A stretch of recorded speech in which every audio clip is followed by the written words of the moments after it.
Imagine a serial killer who never used a gun or a knife. He smiled on national television. He flirted under bright studio lights. And America watched him as harmless entertainment. What no one knew was that this dating show was not about love. It was about who would survive.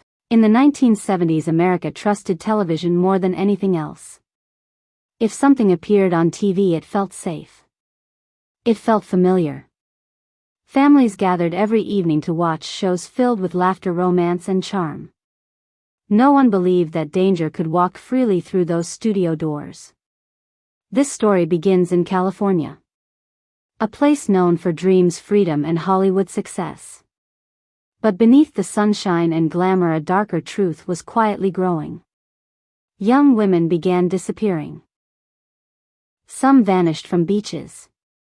Some from shopping centers. Some from college campuses. There were no witnesses.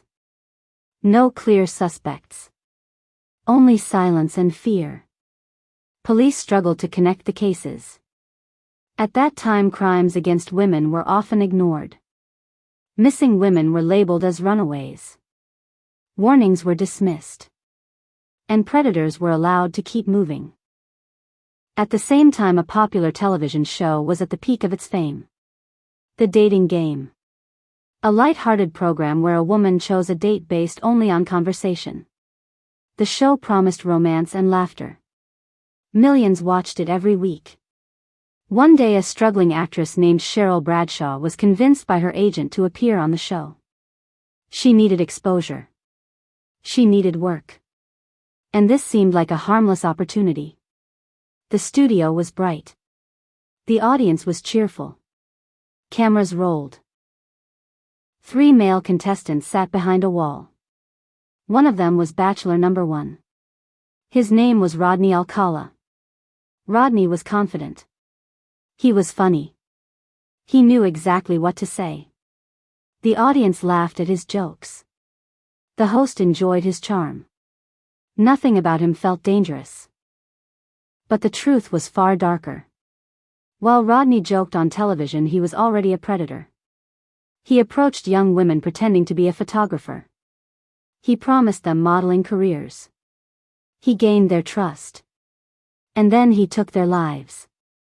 The film reveals this truth slowly, moving between the television stage and the crimes happening outside the spotlight. This structure forces the audience to face an uncomfortable reality. Evil does not always look evil. During the show, Cheryl chose Rodney as her date. The audience applauded. It felt like a happy ending. But once the cameras stopped, something changed. Rodney's behavior became different. His charm felt forced. His energy felt heavy. Cheryl felt uncomfortable. Her instincts told her something was wrong. She made an excuse. She refused to be alone with him. She canceled the date. That decision saved her life. At the time, Cheryl had no idea what she had escaped.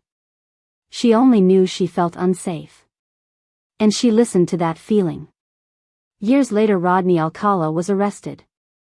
What police discovered shocked the nation. He was not just a killer. He was a serial predator responsible for multiple murders. Hundreds of photographs were found in his possession. Many showed young women who were later identified as victims. Some photos were taken shortly before their deaths. Even more disturbing was the fact that Rodney had been arrested before. He had been released due to legal failures.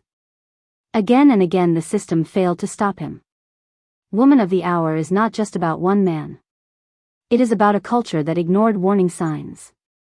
It is about how charm protected monsters. And how women's voices were dismissed.